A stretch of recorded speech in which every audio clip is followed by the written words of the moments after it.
Hello hello hello.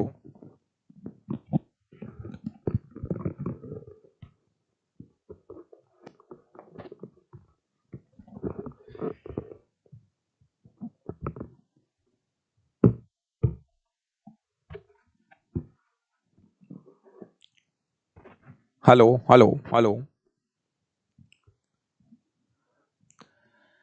नमस्कार दोस्तों, मैं संजय डावरा आप सभी विद्यार्थियों का हार्दिक स्वागत करता हूं डावरा क्लासेज के इस ऑनलाइन प्लेटफॉर्म पर। सभी विद्यार्थियों को नमस्कार, गुड इवनिंग। और एक बार जल्दी से भैया कमेंट करके बताइए आवाज वगैरह सब कुछ ठीक है। मुनेश मीणा, बंटी भाई, विक्रम, पवन सिंह, युगराज, सबको मेरा नमस्कार। सबसे पहले जितने भी स्टूडेंट्स लाइव क्लास के साथ जुड़ते हैं, आप सभी दोस्त वीडियो को लाइक कर दीजिए, शेयर कर दीजिए और कमेंट करके बताइए आवाज वगैरह सब कुछ ठीक है। बिल्कुल भाई, बंटी भाई गुड इवनिंग, पुष्पेंद्र मीणा जी गुड इवनिंग, सबको मेरा नमस्कार। चलिए प्यारे विद्यार्थियों, आप सभी भाइयों को पता है कि हम लेटेस्ट में जो पेपर हुए हैं, रेलवे ने लेटेस्ट में जो पेपर करवाए हैं वो 2024 के पेपर है। और 2024 के अंदर 62 पेपर इन लोगों ने कराए हैं और रेलवे की जो एग्जाम हो रही है उनको टीसीएस करवा रहा है और एसएससी के एग्जाम को भी टीसीएस करवा रहा है। तो ये पेपर एकदम लेटेस्ट है। इन पेपरों से हमें वर्तमान का जो पैटर्न है वो पता लग रहा है। मैं इन पेपरों को भी कराऊंगा और उसके बाद ग्रुप डी 2022 के पेपर भी करा दूंगा। एग्जाम में अभी थोड़ा समय है, आप धैर्य रखिए। साथ में जो एप्लीकेशन वाले बच्चे हैं वो आराम से आप अपनी साइंस पढ़ते रहिए। प्यारे विद्यार्थियों, आज पेपर नंबर 9 हम स्टार्ट कर रहे हैं। अगर कोई चैनल पे नया भाई है तो आपको बता दूं, आप विज्ञान की थ्योरी पढ़ने के लिए अगर आपको पूरा एनसीईआरटी पढ़ना है, ऐसे सुनने में आता है कि भैया एनसीईआरटी पढ़नी पड़ती है, तो एक बार जो भी नया स्टूडेंट है, मेरे कहने से आप मेरे इस बैच को एक बार जाके इसका डेमो क्लास जरूर ले। मात्र 299 रुपए के अंदर आपको फिजिक्स, केमिस्ट्री और तीनों सब्जेक्ट, जी हाँ, एनसीईआरटी के अंदर जितने भी चैप्टर है उन कंप्लीट चैप्टर्स की जो थ्योरी है मैंने यहां पर कंप्लीट कराई है। लगभग 200 घंटे की क्लासें हैं।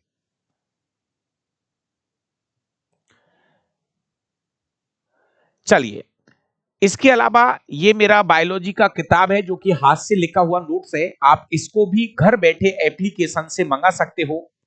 ये मेरा फिजिक्स केमिस्ट्री का बुक है, दोनों किताबें हाथ से लिखी हुई है और पूरे चैप्टर एनसीईआरटी से लिखे गए हैं।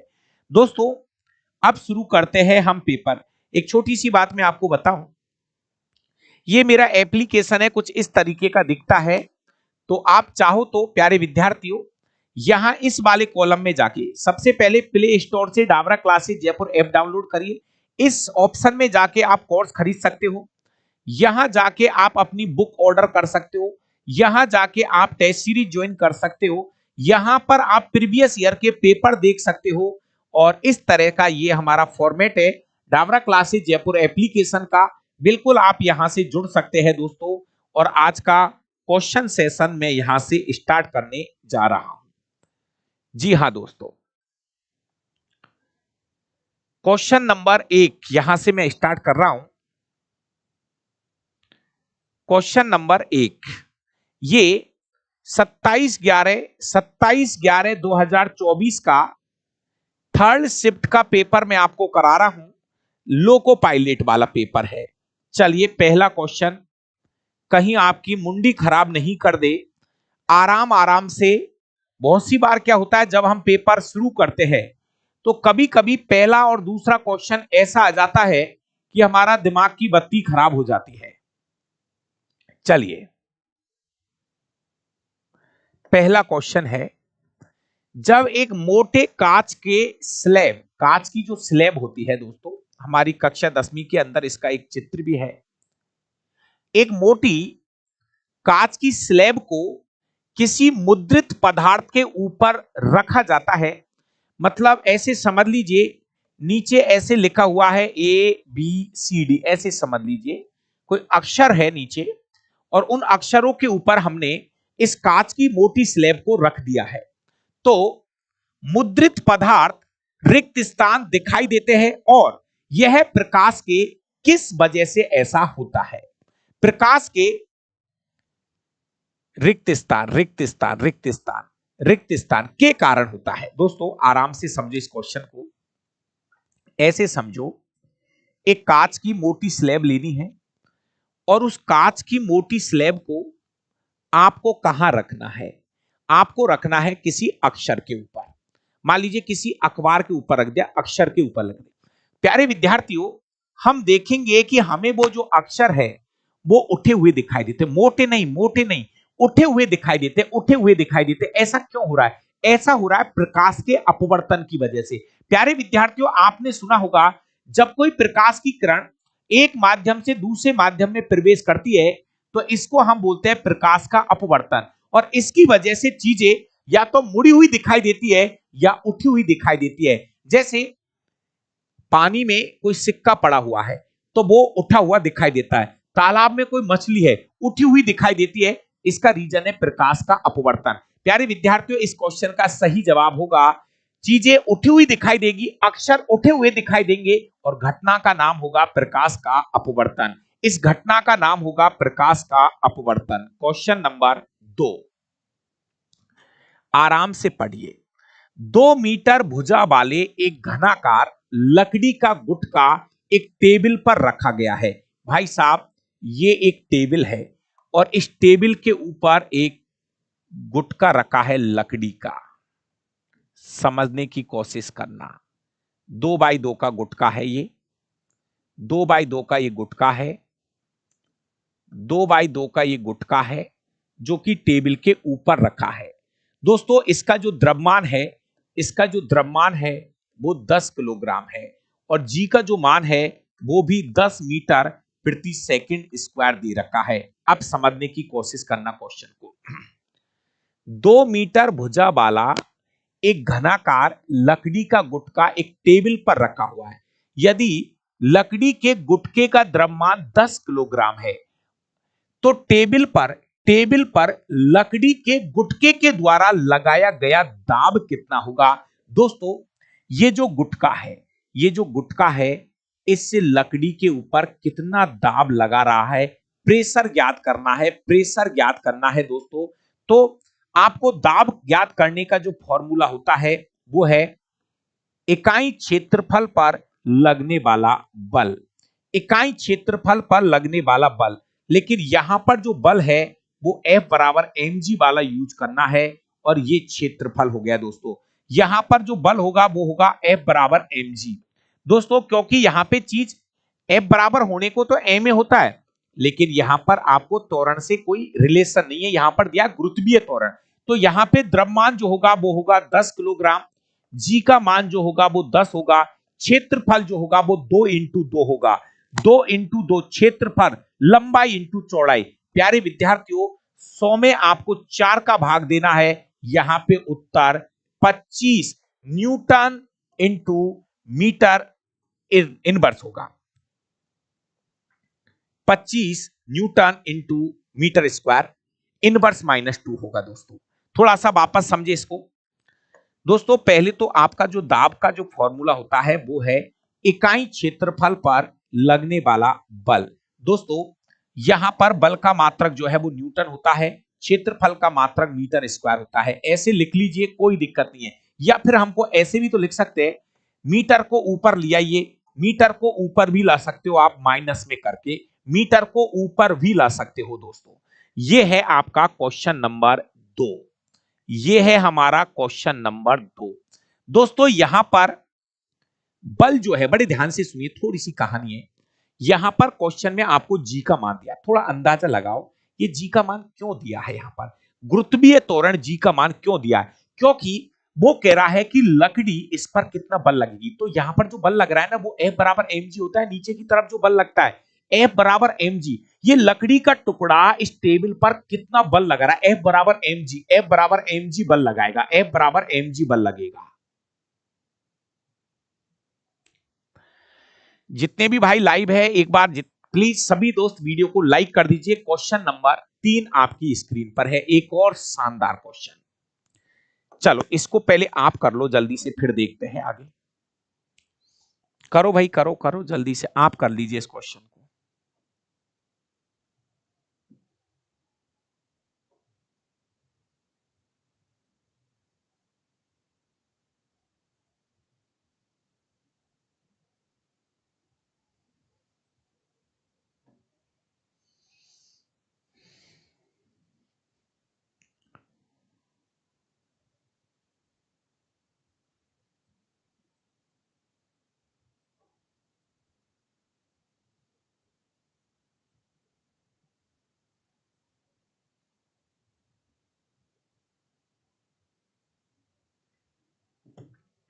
हाँ भैया, आया जवाब? कोई बात नहीं, कोई बात नहीं, आराम से सुनिए। एक वस्तु को अवतल दर्पण के सामने 20 सेंटीमीटर की दूरी पर रखा जाता है। कोई वस्तु है, अवतल दर्पण के सामने 20 सेंटीमीटर की दूरी पर रखी गई है।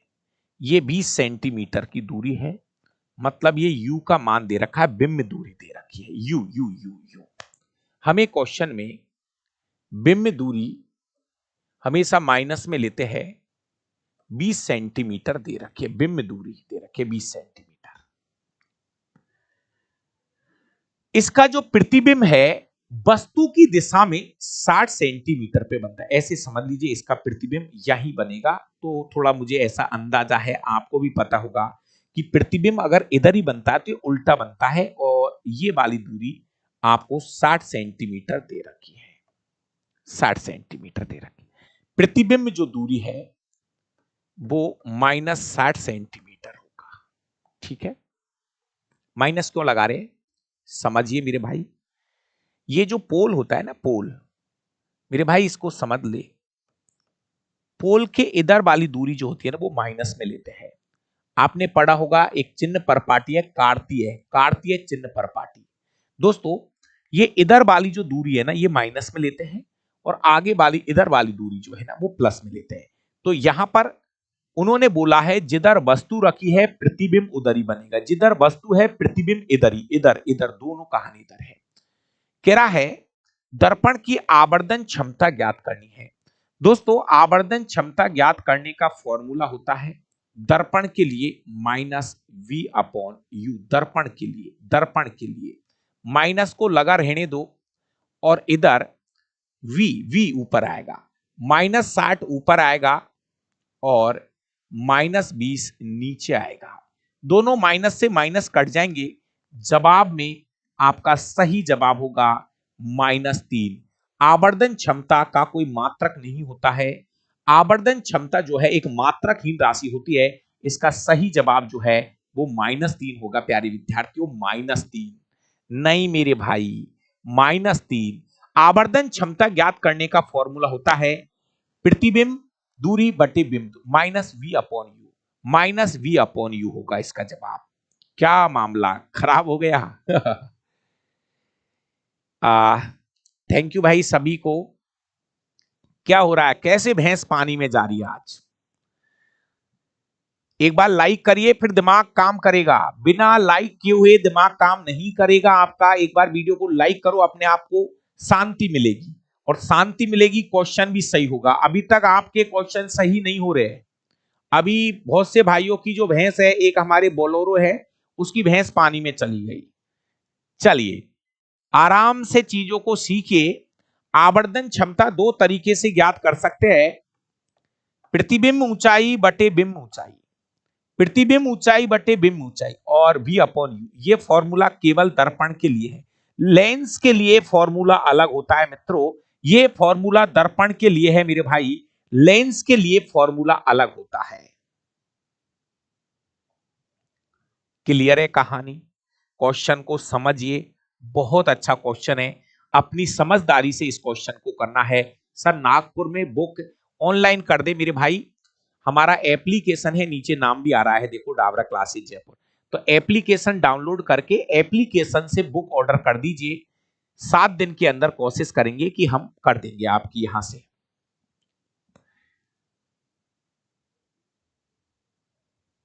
चलिए अगला देखिए, आवर्धन क्षमता 3 आई है, इसका मतलब कौन बताएगा? जितने भी स्टूडेंट्स लाइव है आवर्धन क्षमता का मान -3 आया, इसका मतलब समझाओ मुझे। माइनस का मतलब होता है कि जो प्रतिबिंब बनेगा वो वास्तविक और उल्टा बनेगा मेरा भाई। माइनस का मतलब है, माइनस का मतलब होता है, हाँ ये आपको सीखना पड़ेगा। माइनस का मतलब होता है कि प्रतिबिंब जो होगा वो वास्तविक और उल्टा होगा। और 3 का मतलब है वस्तु से 3 गुना बनेगा। प्रतिबिंब वस्तु से 3 गुना बनेगा, वस्तु से 3 गुना बनेगा। प्रतिबिंब जो है वो वस्तु से 3 गुना बनेगा, इसका मतलब समझिए दोस्तों प्लीज। अगर आवर्धन क्षमता का मान +3 है तो +3 का मतलब तो क्या होता है, प्लस का मतलब तो होता है आभासी और सीधा, आभासी और सीधा। और 3 का मतलब है वस्तु से 3 गुना बड़ा, 3 गुना बड़ा प्लस का मतलब तो। और -3 का मतलब बहुत अच्छे से सीख लो, माइनस दिखता है तो इसका माइनस का मतलब है वास्तविक और उल्टा। ये चिन्ह परपाटी है भैया, ये सीखनी पड़ेगी। वास्तविक और उल्टा। और 3 का मतलब होता है वस्तु से 3 गुना बनेगा, 3 गुना बड़ा बनेगा, 3 गुना बड़ा बनेगा। ये है आवर्धन क्षमता। सर आपका रिकॉर्डेड क्लास लिया है, मैंने पढ़ लिया, आपका नोट्स भी बना लिया हूं, मजा आ गया, 7 दिन में बुक आ गया था मेरा पास। बढ़िया भैया विवेक भाई, बहुत बढ़िया। विवेक भाई अब थोड़ा सा आपसे रिक्वेस्ट है, आप एक ही मैसेज को रिपीट मत करो, कुछ बच्चे क्या थोड़े से ये है ना, तो आपसे रिक्वेस्ट है, ठीक है ना। प्लीज आपका मैसेज रीड हो गया है तो प्लीज आपसे रिक्वेस्ट है कि मैसेज को बार बार रिपीट नहीं करो आप, ठीक है भाई। अगला क्वेश्चन, निम्नलिखित में से कौन सा बिस्मांगी मिश्रण का एक उदाहरण है। बिस्मांगी मिश्रण प्यारे विद्यार्थियों, दो शब्द होते हैं, एक होता है समांगी मिश्रण, एक होता है बिस्मांगी। देसी भाषा में सिखा रहा हूं। समांगी का मतलब है जहां पे कण आपको अलग अलग दिखाई नहीं दे रहे, जैसे दूध है तो प्यारे विद्यार्थियों अगर दूध में आप पानी मिला रहे हो तो क्या आपको कण अलग अलग दिखाई देते हैं, नहीं। अगर कण आपको अलग अलग दिखाई नहीं दे रहे तो इसका मतलब वो समांगी मिश्रण है। लेकिन जहां पे कण आपको अलग अलग दिखाई दे रहे हैं तो वो होता है बिस्मांगी मिश्रण। आप देखो, जल में घुला हुआ लवण, जैसे जल में आपने चीनी घोल दी अच्छे से तो आपको अलग अलग दिखाई नहीं देगा। जल में घुला हुआ तेल, प्यारे विद्यार्थियों सीधा क्वेश्चन है, बी ऑप्शन इज राइट है। आपको तेल अलग दिखेगा और जल अलग दिखेगा, इसका मिश्रण नहीं बनता है, ये है बिस्मांगी मिश्रण। सीधा क्वेश्चन है दोस्तों। एक क्वेश्चन है आपको मैं बता दूं, ये क्वेश्चन इन लोगों ने कक्षा 8वीं की एनसीईआरटी से लिया है। ये वाला क्वेश्चन कक्षा 8वीं की एनसीईआरटी से लिया है। सीधा क्वेश्चन है, अगर आपको समझ में आएगा। युवा अवस्था में होने वाले परिवर्तन, एक उदाहरण पहचानिए जो लैंगिक परिपक्वता की ओर संकेत देता है। प्यारे विद्यार्थियों सीधी सी कहानी ये है, जैसे जैसे जैसे बच्चा बड़ा होता है और युवा अवस्था की ओर पहुंचता है तो आपको मैं बताऊं लैंगिक परिपक्वता, दोस्तों लंबाई नॉर्मल चीज है, सबकी बढ़ेगी। आपका यहां पर जो सही जवाब इन लोगों ने ढूंढा है, मेरी बात को आप समझने की कोशिश करिए। लैंगिक परिपक्वता इसका मतलब है, जैसे अगर मैं लड़कों की बात करूं तो लड़कों में क्या होता है, आवाज का भारी होना। लड़कों में लैंगिक लक्षण क्या है, आवाज का भारी होना। लड़कियों में क्या रहता है, आवाज का पतला होना। लड़कियों में जैसे स्तन ग्रंथियों का विकास होना। इसके अलावा प्यारे विद्यार्थियों जैसे ही युवा अवस्था आती है बहुत सारे हार्मोन के परिवर्तन होते हैं। तो यहां पर इन लोगों ने जो सही जवाब चुना है दोस्तों, नए बालों में वृद्धि का पैटर्न इज राइट आंसर है। कहते हैं जैसे ही बच्चा लैंगिक परिपक्वता की ओर बढ़ता है तो नए बालों की वृद्धि का जो पैटर्न है वो बढ़ने लगता है, अलग परिवर्तन हो जाते हैं। सही जवाब यहां पर मेरा भाई ऊंचाई नहीं, ऊंचाई को लैंगिक परिपक्वता की ओर वो नहीं करती है संकेत। इन्होंने इसका सही जवाब है नए बालों में वृद्धि का पैटर्न बदलता है। यही इसका मैंने सब कुछ चेक करने के बाद, जैसे दाढ़ी मूछे आना, पहले आपने देखा होगा, जैसे मान लीजिए आप बच्चे हो, जैसे मान लीजिए आप पहले 8 साल के थे, 10 साल के थे, तो आपकी दाढ़ी मूछे जो थी ना वो थोड़ी भूरी भूरी थी ऐसे, और जैसे जैसे आप बड़े होंगे आपके तगड़ी वाली दाढ़ी आ जाती है। तो इसका सही जवाब इन्होंने वी माना है मेरा भाई, छोड़ दो। देखो एक चीज आपको मैं क्लियर कर दूं, देखो वो आपकी मर्जी है, लेकिन कुछ चीजें ऐसी होती है जो हमारे समझ नहीं बैठ रही ना, सच बता रहा हूं, छोड़ोगे फायदा मिलेगा, जितना अच्छे से छोड़ोगे। मैं कह रहा हूं भले ये कक्षा 8वीं का क्वेश्चन है, लेकिन हमने क्या पढ़ा है कि लैंगिक परिपक्वता का मतलब है, जैसे पुरुषों की बात करूं तो आवाज का भारी होना, दाढ़ी मूंछों का आना, लड़कियों में आवाज का पतला होना, इसके अलावा लड़कियों के अंदर स्तन ग्रंथियों का विकास होना, इसके अलावा यहां पर ये जो बालों का जो पैटर्न है वो जैसे जैसे उम्र बढ़ती है उसके अनुसार बदलता है, ऐसा यहां पे लिखा गया है मेरे भाई। अगला क्वेश्चन, एक और शब्द है ये भाई, जिसके भी आया होगा ना ये पेपर, मुझे लग रहा है उसने इसमें क्वेश्चन कम किए होंगे, और किए होंगे ना तुक्का मारा होगा तो मामला खराब भी हुआ होगा। दोस्तों एक सीधा क्वेश्चन है, सच में आपने पढ़ा होगा, कृषि प्रायोजनों के लिए गन्ना, गुलाब या अंगूर जैसे कई पौधों को उगाने के लिए लेयरिंग या ग्राफ्टिंग जैसी विधियों का उपयोग की जाने वाली प्रजनन विधि को क्या कहते हैं। मेरा भाई आपको घबराना नहीं है, ये क्वेश्चन एकदम सीधा है। जैसे हमारे अंदर अलैंगिक जनन होते हैं दोस्तों, जंतुओं में जैसे अलैंगिक जनन होते हैं, ऐसे ही पौधों के अंदर भी अलैंगिक जनन की एक विधि है। उस विधि का नाम है वानस्पतिक प्रवर्धन। आपने देखा होगा ये अलैंगिक जनन की एक विधि है, पौधों के अंदर अलैंगिक जनन की एक विधि है। जैसे आलू है, आलू को हमने काट दिया, आपने देखा होगा आलू जब रखा रह जाता है तो आलू के अंदर ऐसे कुछ हिस्से निकल जाते हैं, इसको बोलते हैं आलू की आंख। प्यारे विद्यार्थियों इस हिस्से को काट के लगा दो, इससे एक नया आलू बन जाएगा। ऐसे ही आपने देखा होगा एक होती है ब्रायोफिल्म की पत्ती। प्यारे विद्यार्थियों ब्रायोफिल्म की पत्ती से ऐसे कुछ प्रवर्ध निकले रहते हैं, और इसी को काट के अलग लगा दीजिए, एक नया ब्रायोफिल्म का पौधा तैयार हो जाएगा। यह है, ध्यान से सुनिए, जैसे आपने अमीबा में पढ़ा, पैरामीशियम में पढ़ा, हाइड्रा में पढ़ा, प्लेनेरिया में पढ़ा, लिस्मानिया में पढ़ा, अलैंगिक जनन जो होता है, ऐसे ही प्यारे विद्यार्थियों पौधों के अंदर अलैंगिक जनन की विधि है। इस विधि को बोलते हैं वानस्पतिक प्रवर्धन विधि। इसके अंदर हम प्यारे विद्यार्थियों काम में ले सकते हैं इस विधि को। अगला क्वेश्चन नंबर 6, क्वेश्चन नंबर 6,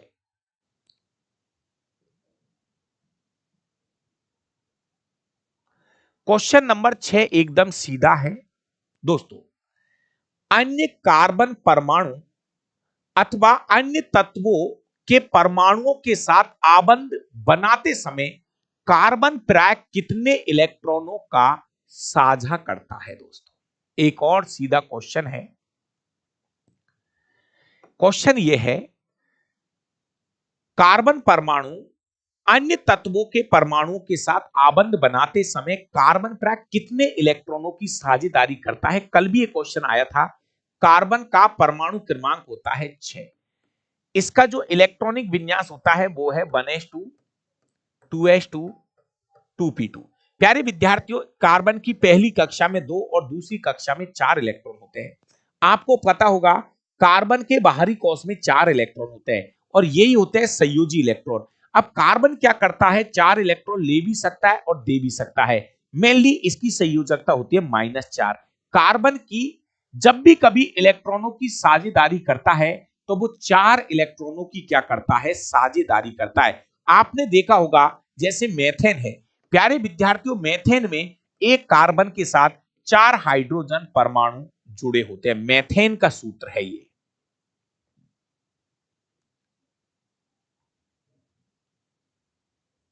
चलिए क्वेश्चन नंबर 8, एक और क्वेश्चन है जो कि सीधा एनसीईआरटी से उठाया है और रिपीट होता है बहुत सी बार। देखिए निम्नलिखित में से किसका प्रयोग पीने के जल को कीटाणुओं से मुक्त करने के लिए किया जाता है। भाई ये क्वेश्चन ये है, पानी को प्योरीफाई करने के लिए किसका उपयोग किया जाता है? कक्षा 10वीं के एनसीईआरटी के दूसरे चैप्टर से क्वेश्चन लिया है। इस क्वेश्चन का सही जवाब होगा व्रंजक चूर्ण। प्यारे विद्यार्थियों, व्रंजक चूर्ण का दूसरा नाम है ब्लीचिंग पाउडर। ब्लीचिंग पाउडर इसे कहते हैं। हाँ मेरे भाई, इसका उपयोग व्रंजक के रूप में, साथ में पानी को प्योरीफाई करने के लिए हम व्रंजक चूर्ण का उपयोग करते हैं। व्रंजक चूर्ण का जो फॉर्मूला होता है भैया, फॉर्मूला याद करो, कैल्शियम हाइपोक्लोराइड। कैल्शियम हाइपोक्लोराइड इसे कहा जाता है। हाइपो बोल दो या ऑक्सो बोल दो, हाइपोक्लोराइड इसे कहते हैं। कैल्शियम हाइपोक्लोराइड इसे कहा जाता है। सोडियम हाइड्रोक्साइड का फॉर्मूला NaOH होता है दोस्तों। कास्टिक सोडा, बेकिंग सोडा का फॉर्मूला सोडियम बाइकार्बोनेट होता है, जिसको आप मीठा सोडा बोलते हो। धावन सोडा का फॉर्मूला सोडियम कार्बोनेट के साथ 10 जल के अणु होता है। ये 4-5 फॉर्मूले भी भाई बहुत महत्वपूर्ण है, जरूर से लिख लीजिए, काम की चीज है। क्वेश्चन नंबर 9, ये अच्छा क्वेश्चन है। ये है कक्षा 10वीं के पहले चैप्टर से लिया गया क्वेश्चन। एनसीईआरटी कक्षा 10वीं के पहले चैप्टर से यह अभिक्रिया ली है। सीधा क्वेश्चन है, कर लीजिए एक बार जल्दी से। भैया बुक जो है एप्लीकेशन से ऑर्डर कर दो। अगर आप राजस्थान या थोड़ी आप मेरे से बहुत ज्यादा डिस्टेंस पे है तो आप ऑर्डर करिए एप्लीकेशन से। डाबरा क्लासेस जयपुर एप्लीकेशन से ऑर्डर कर दो। पक्की बात है 7 दिन में किताब आपके घर पहुंचेगी। थोड़ा सा बरसात का मौसम है, बाकी का 7 दिन में किताब आप तक पहुंच जाएगी।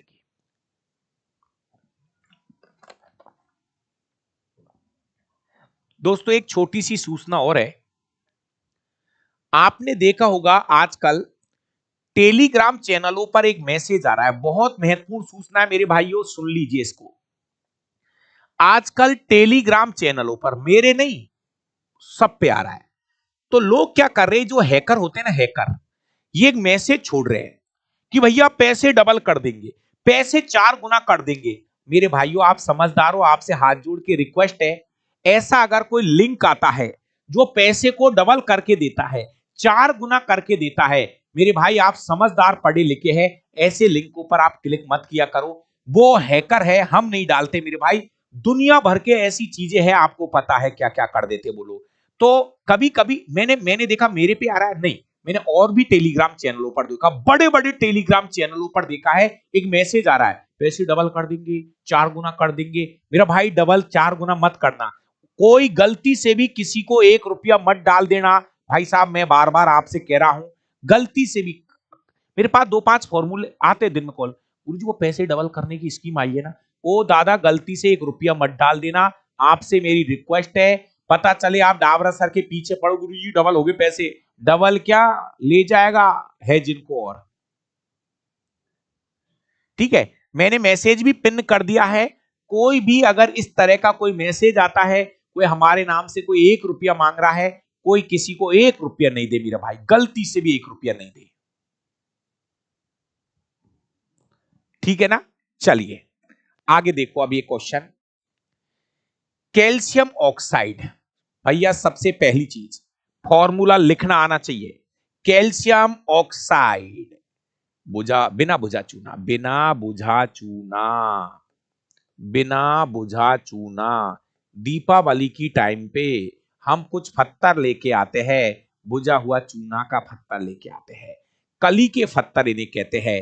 इसमें आके जब हम लाते हैं तो घर वाले बोलते हैं कि लगा इसमें पानी, पानी डाल इस चूने में, तो भैया घर वाले पुताई करवाएंगे। आपको पता है घर वाले क्या करवाने वाले हैं, आपसे पुताई करवाने वाले हैं। सुनिए, दीपावली के टाइम पे ऐसे सफेद सफेद कली के पत्थर आते हैं। अब घर वाले ये भी कहेंगे भैया तू बिना बुझा चूना तो लेके आ गया, लेकिन अब इसमें तू पानी भी मिला ले। ठीक है पापा पानी भी मिला देता हूं। अब क्या बन गया, अब आपके पापा कह रहा है बेटा अब ये बन गया बुझा हुआ चूना। अब बन गया ये बुझा हुआ चूना, मतलब ये बन गया कैल्शियम हाइड्रोक्साइड। ये बुझा हुआ चूना बन गया भाई, बुझा हुआ चूना। अब बोलेगा पापा अब कर दे पुताई, करना पुताई शुरू कर दो, ये बुझा हुआ चूना बन गया।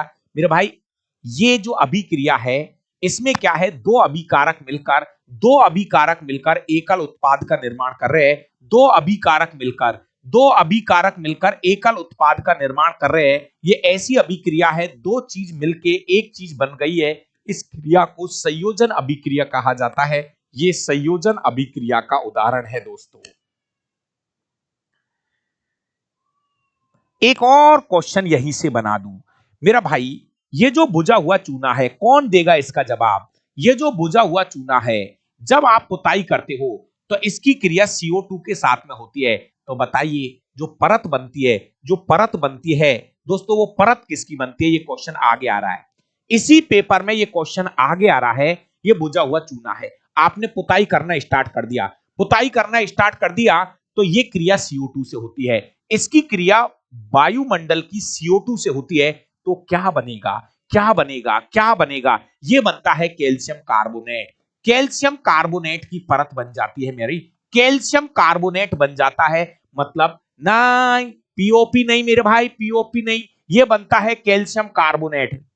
नहीं, गलत बता रहे हो, ये कैल्शियम कार्बोनेट बन जाता है मेरे भाई, कैल्शियम कार्बोनेट बन जाता है, कैल्शियम कार्बोनेट बन जाता है, साथ में जल, हल्की सी नमी भी रहती है। गलत, कैल्शियम कार्बोनेट बनेगा। ये अभिक्रिया कक्षा 10वीं के पहली अभिक्रिया है, ये संयोजन अभिक्रिया के अंदर लिखा हुआ है। जब आप कक्षा 10वीं का पहला चैप्टर खोलोगे ना तो ये दोनों अभिक्रिया आपको नजर आएगी। इंपॉर्टेंट है, मोस्ट है, ये क्वेश्चन आगे आ रहा है, ये क्वेश्चन आगे आ रहा है, नजर रखना।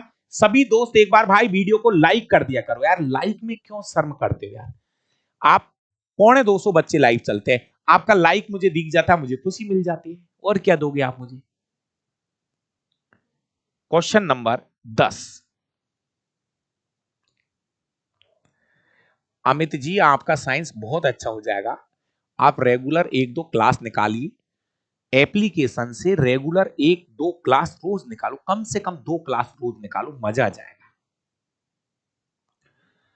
विक्रम कुमार जी नमस्कार मेरा भाई, लोको पायलट में साइको में मेरा भतीजा का कंप्यूटर हैक हो गया, तो भैया बता मैं यहां से क्या करूं यार। तो एक बार आप करो उन चीज, यार वो चीज वहीं से सॉल्यूशन होगा, मैं यहां से बैठा बैठा मैं क्या कर सकता हूं बताइए। अगला क्वेश्चन देखो, एक और अच्छा क्वेश्चन है। किसी विद्युत धारावाही चालक द्वारा उत्पन्न चुंबकीय क्षेत्र रेखाओं का पैटर्न किस चीज पर निर्भर करता है।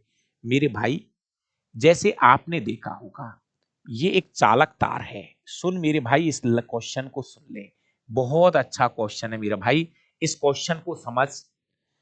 किसी विद्युत धारावाही चालक द्वारा उत्पन्न चुंबकीय क्षेत्र रेखा, जैसे ये कोई चालक तार है, सीधा धारावाही चालक, हम इसमें धारा छोड़ते ना तो इसका जो चुंबकीय क्षेत्र का जो पैटर्न रहता है वो होता है संकेंद्रीय।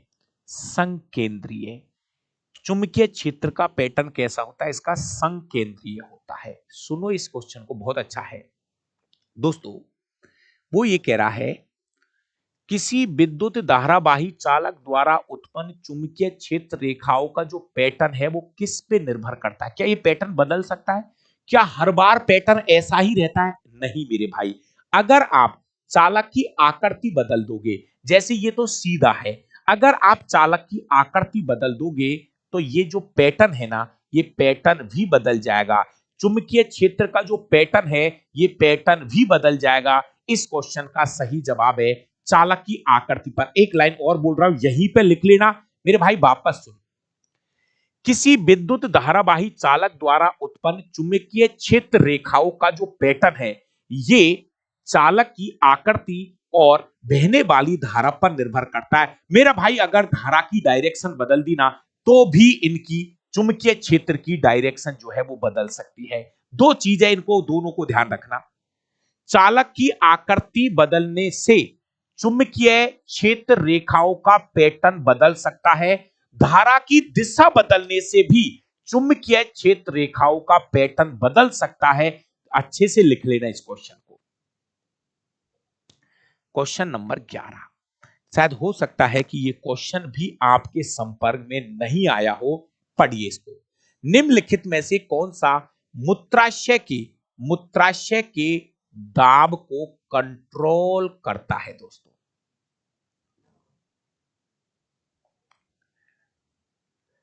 दोस्तों आपको एक छोटी सी बात मैं बता दूं, बहुत सी बार क्या होता है, सुनिए मेरी एक छोटी सी कहानी सुन लीजिए।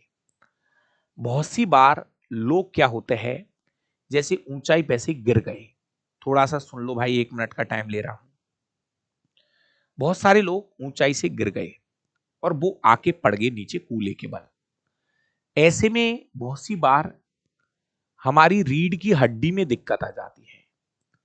रीढ़ की हड्डी में दिक्कत आने का मतलब है कि हमारे जो सिग्नल जो है वो प्रभावित हो जाते हैं। तो ऐसे में आदमी का यूरिन आना भी बंद हो जाता है।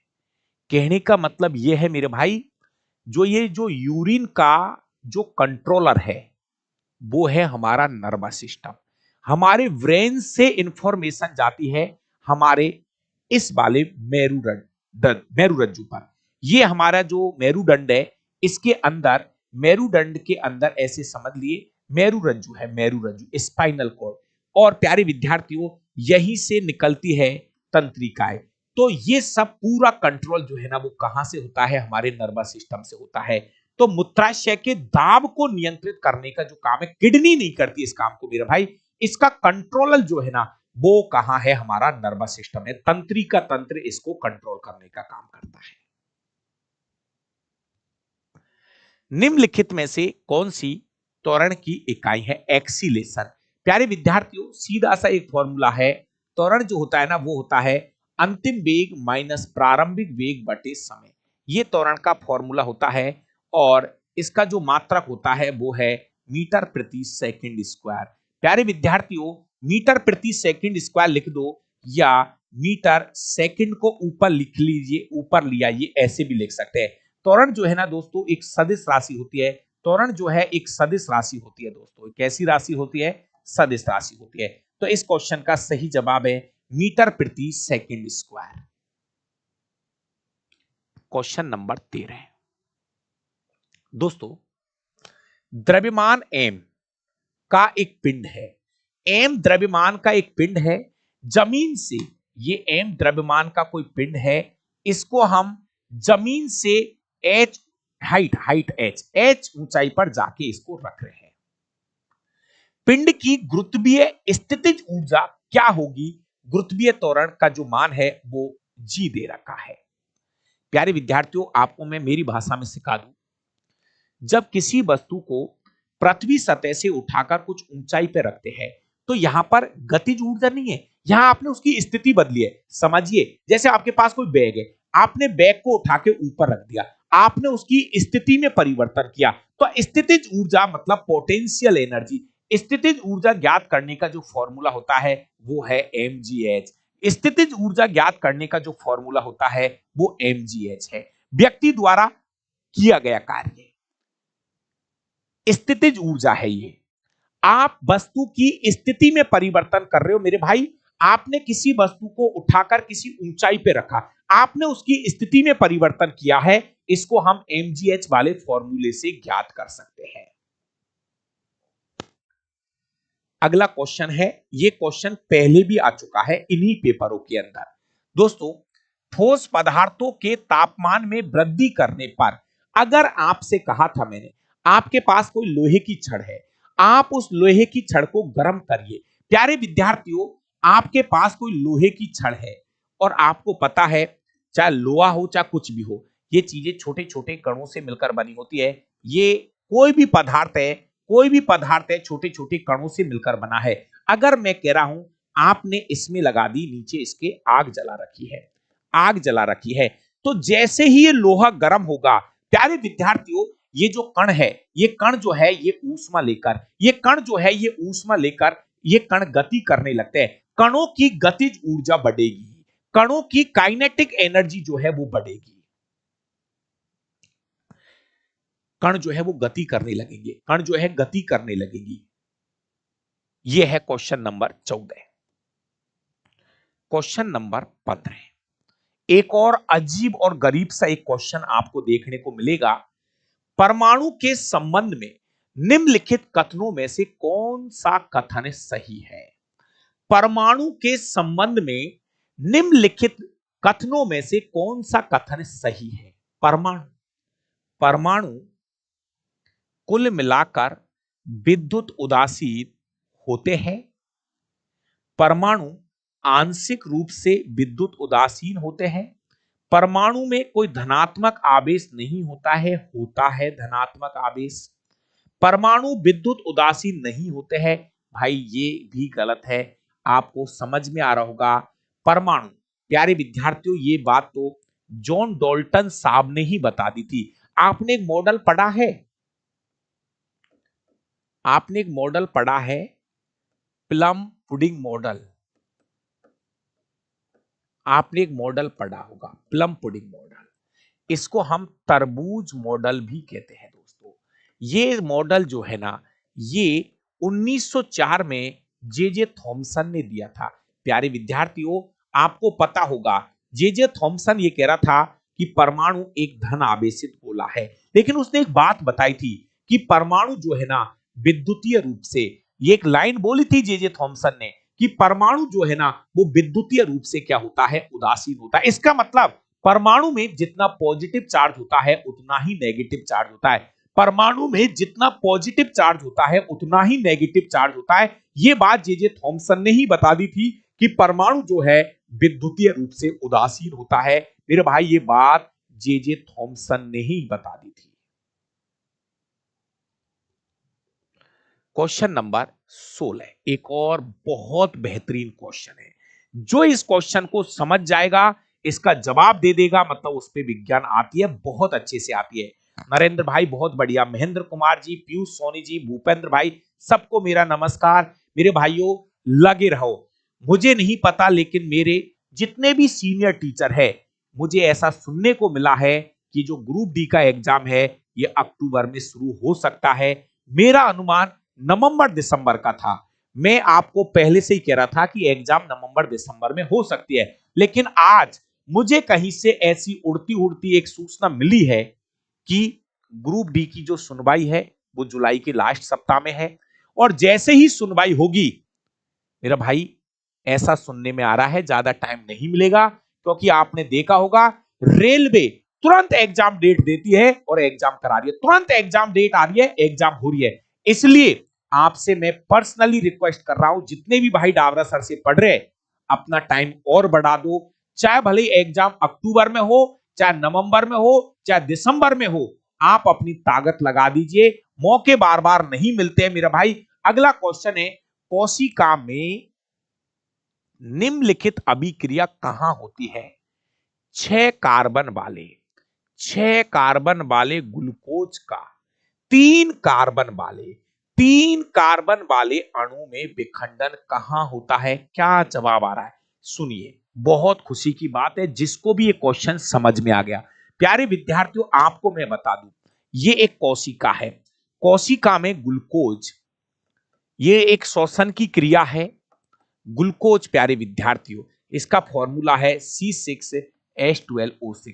प्यारे विद्यार्थियों, जब ग्लूकोज टूटता है, जब ग्लूकोज टूटता है, ध्यान से सुनना, ग्लूकोज के पास कार्बन कितने? 6। ग्लूकोज के पास कार्बन कितने? 6। प्यारे विद्यार्थियों, ग्लूकोज सबसे पहले पाइरुवेट अम्ल में टूटता है। ग्लूकोज सबसे पहले पाइरुवेट अम्ल में टूटता है मेरे प्यारे विद्यार्थियों।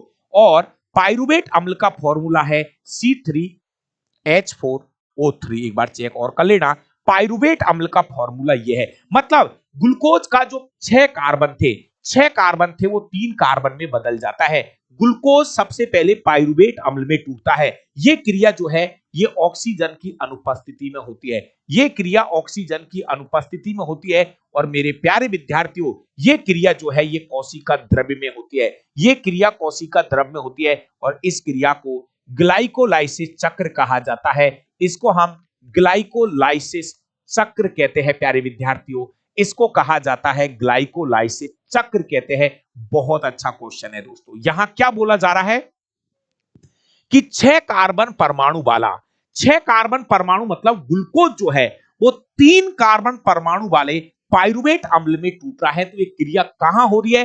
तो ये क्रिया कोशिका द्रव्य में होती है। ग्लूकोज से पाइरुविक अम्ल का बनना, बस ये क्या कहना चाहता है, ग्लूकोज से पाइरुविक अम्ल का बनना, ये ही कह रहा है ये क्वेश्चन।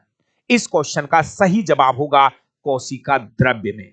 दोस्तों जी हां, ग्लाइकोलाइसिस चक्र का दूसरा नाम है ईएमपी चक्र, क्योंकि इस चक्र की खोज 3 वैज्ञानिकों ने की थी, एमडेन, मायरहाफ और पार्सन। दोस्तों 3 वैज्ञानिकों ने इस चक्र को खोजा था, इसलिए इस चक्र का नाम ईएमपी चक्र रखा हुआ है। दोस्तों हमारी कोशिकाओं में, सुनिए थोड़ा सा शांति से, हमारी कोशिकाओं के अंदर सबसे पहले ग्लूकोज पाइरुवेट अम्ल में टूटता है। ये जो पाइरुवेट अम्ल है ये माइटोकॉन्ड्रिया के अंदर चला जाता है, जहां पर क्रेब्स चक्र की क्रिया होती है, जहां पर ईटीएस चक्र की क्रिया होती है, और फाइनली जब ग्लूकोज टूटता है तो CO2 जल और ऊर्जा का निर्माण होता है। दोस्तों हमारे अंदर जब एक ग्लूकोज का अणु टूटता है तो 38 एटीपी ऊर्जा बनती है, शुद्ध रूप से 36 एटीपी ऊर्जा का निर्माण होता है।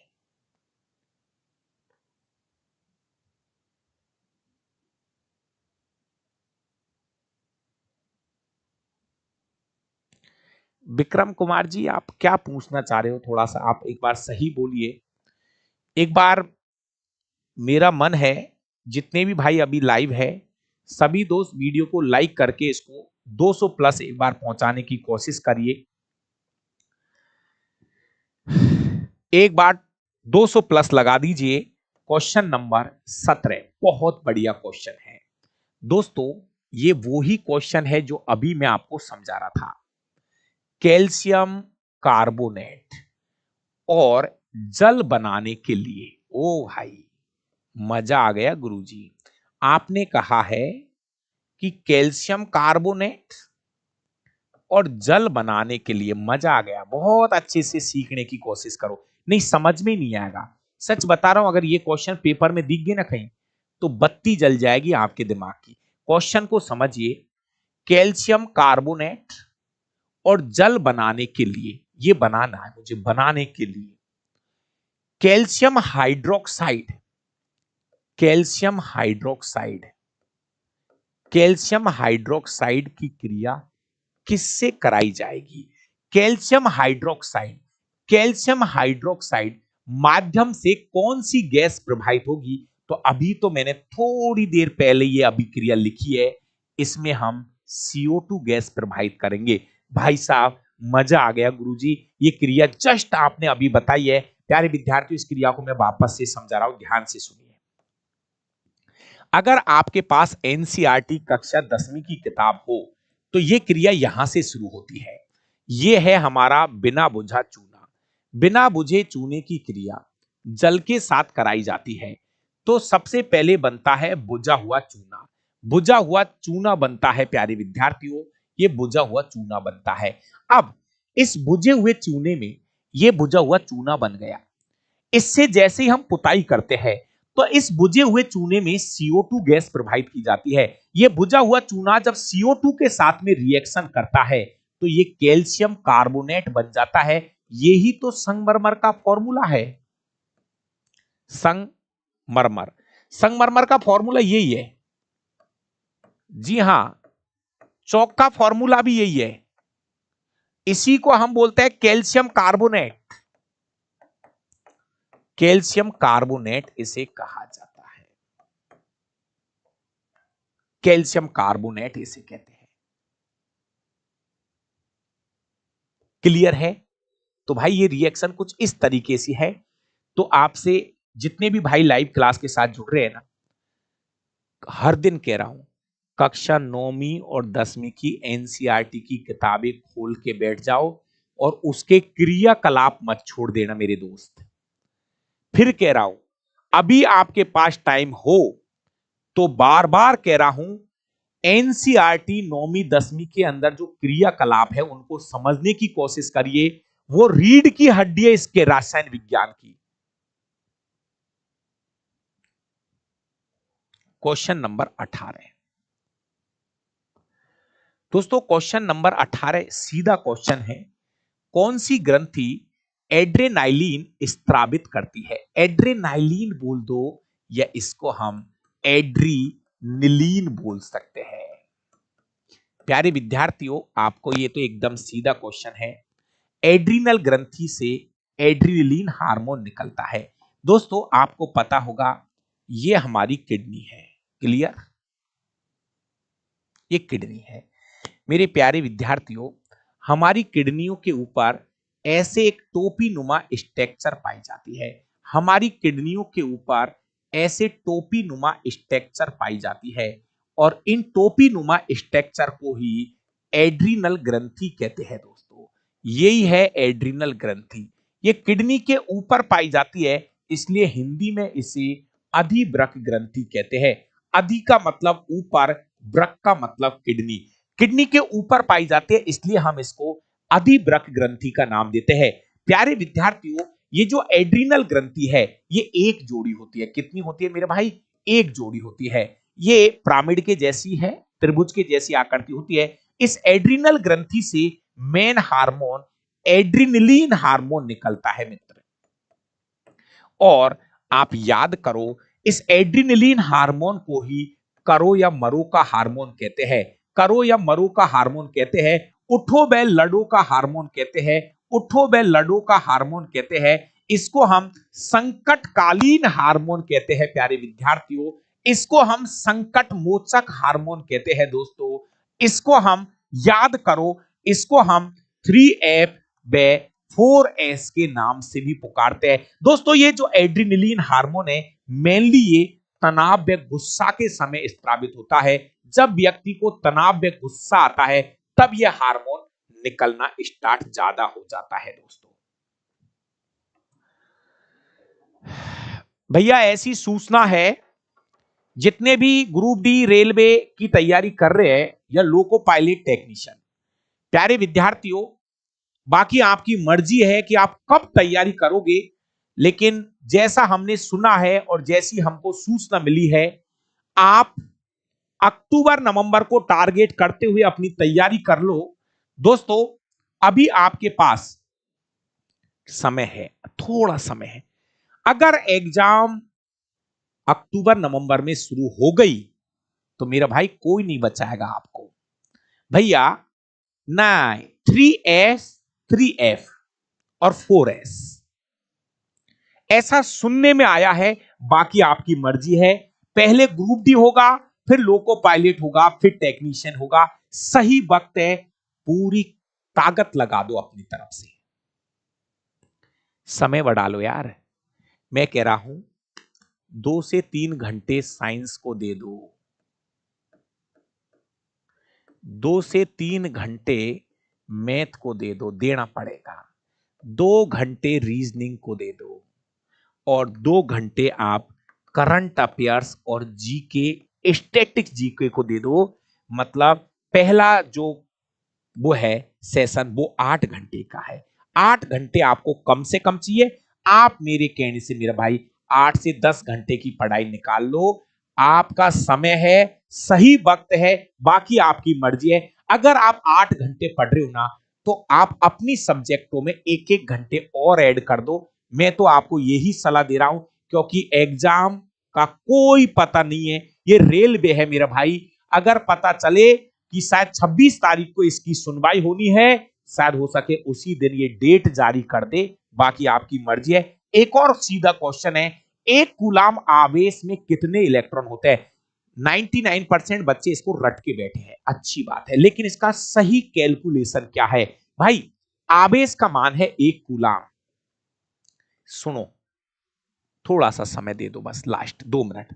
आवेश का मान दे रखा है 1 कूलाम, और 1 कूलाम आवेश की रचना करने में कितने इलेक्ट्रॉन, आपको इलेक्ट्रॉन की संख्या ज्ञात करनी है, नंबर ऑफ इलेक्ट्रॉन ज्ञात करने हैं। नंबर ऑफ इलेक्ट्रॉन ज्ञात करने हैं भाई। इसका फॉर्मूला क्या होता है? ओ भाई क्वेश्चन को सीख, तुक्का मत दे। दोस्तों Q बराबर होता है Na। Q बराबर होता है Na।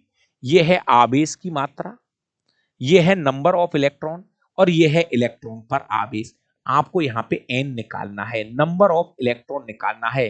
तो आवेश की मात्रा ऊपर और इलेक्ट्रॉन पर चार्ज नीचे। दोस्तों आवेश का मान दे रखा है 1 कूलम, प्लीज समझने की कोशिश करिए। और इलेक्ट्रॉन पर आवेश का मान जो है, इलेक्ट्रॉन पर आवेश का मान 1.6 इंटू 10 की पावर -19 कूलम होता है। दोस्तों थोड़ी सी कैलकुलेशन कर लीजिए, मैं कुछ नहीं कर रहा, अभी मैं 1 को ऊपर रहने दो और 10 की पावर 19 को ऊपर ले जाइए, 10 की पावर 19 को ऊपर ले जाइए, नीचे अभी 1.6 को रहने दो। दोस्तों आगे बढ़िए, मुझे क्या करना है, इस 1.6 की जगह पर पॉइंट हटा रहा हूं, ऊपर 10 कर रहा हूं, 10 इंटू 10 की पावर 19, नीचे आया है 16, नीचे आया है 16। प्यारे विद्यार्थियों अभी भी 10 में 16 का भाग नहीं जा रहा है, मैं इस कैलकुलेशन को और सही कर रहा हूं, मैं यहां पे 10 की जगह 100 कर रहा हूं, एक घात कम कर रहा हूं दोस्तों, यहां पे 10 की पावर 18 कर रहा हूं, 16 का भाग देना है, 100 में 16 का भाग देंगे, सही जवाब आएगा 6.25 इंटू 10 की पावर 18 इलेक्ट्रॉन। कोई कहता है कि सर इतना बड़ा क्यों किया है, मेरा कर्तव्य इसको बताने का, नहीं तो एक लाइन क्लियर है, 1 कूलम आवेश की रचना करने में 6.25 इंटू 10 की पावर 18 इलेक्ट्रॉन भाग लेते हैं दोस्तों।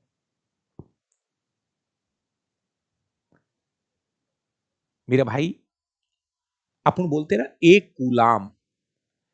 1 कूलम आवेश का मतलब होता है इतने इलेक्ट्रॉन। मेरे भाई मेरी भाषा में और इसको लिख ले, 6.25 इंटू 10 की पावर 18 इलेक्ट्रॉन मिलकर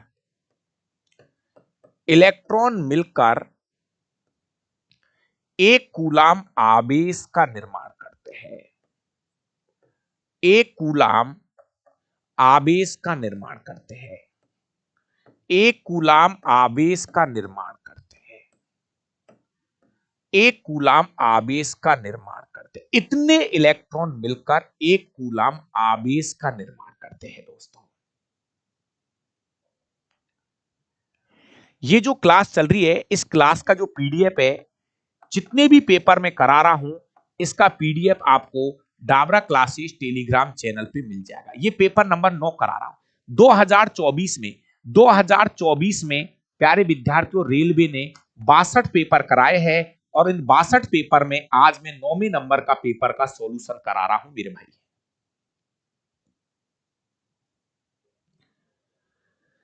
अभी लेटेस्ट में 2024 के अंदर रेलवे ने कुल 62 पेपर करवाए हैं और आज हम कर रहे हैं पेपर नंबर 9। अगर आप नए स्टूडेंट हैं तो मेरा भाई पेपर नंबर 1, पेपर नंबर 2 इस तरह से आप पेपरों का सॉल्यूशन कर लीजिए। साथ में अगर समय है तो आप एप्लीकेशन पे जाके एक बार विज्ञान पढ़ लीजिए, अपने जीवन के लिए 300 रुपए का सट्टा खेल लीजिए यार, सट्टा मतलब साइंस पढ़ लीजिए,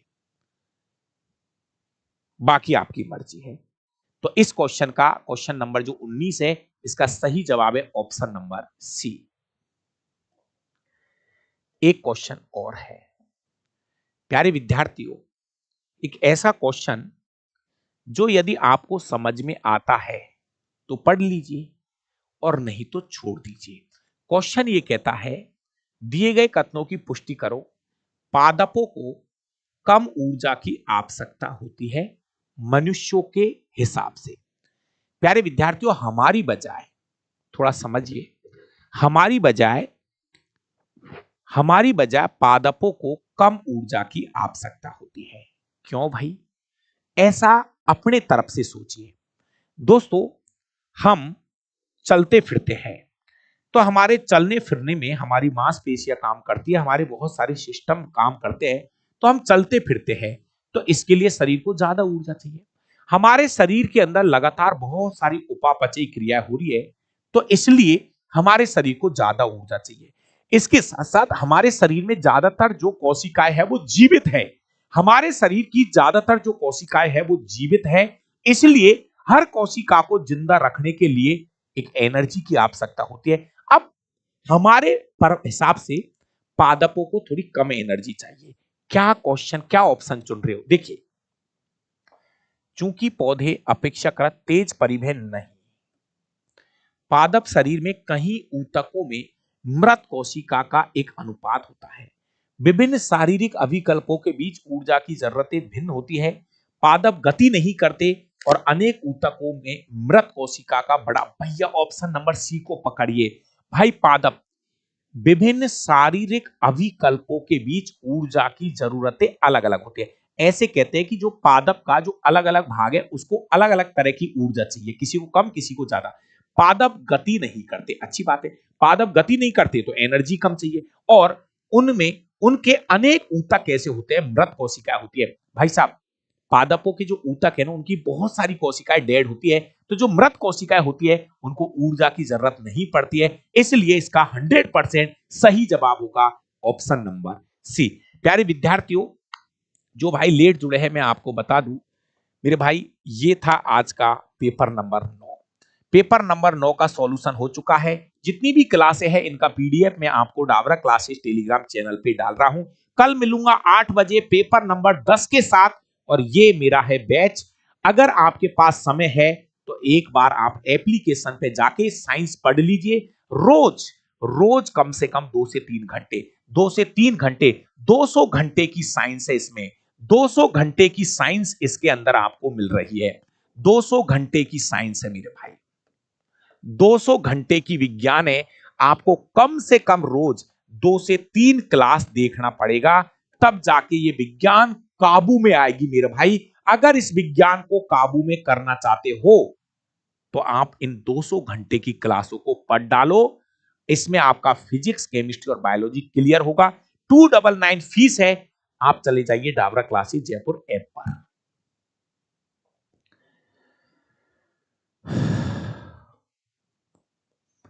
चमन सिंह सर, मैंने आपकी YouTube की हर एक क्लास को देखता हूं और मैंने आपका कोर्स भी ले रखा है, बट मैं हमेशा कमेंट नहीं करता। कोई बात नहीं, बहुत ये अच्छे बच्चों की पहचान है जो लगातार पढ़ते रहते हैं। उनको कमेंटों से कोई लेना देना नहीं है। आप अच्छे रहो, खुश रहो, और भाई समय कम है, इतना भी नहीं है जितना आप समझ रहे हो। प्लीज आप अच्छे रहो, खुश रहो और तैयारी करते रहिए।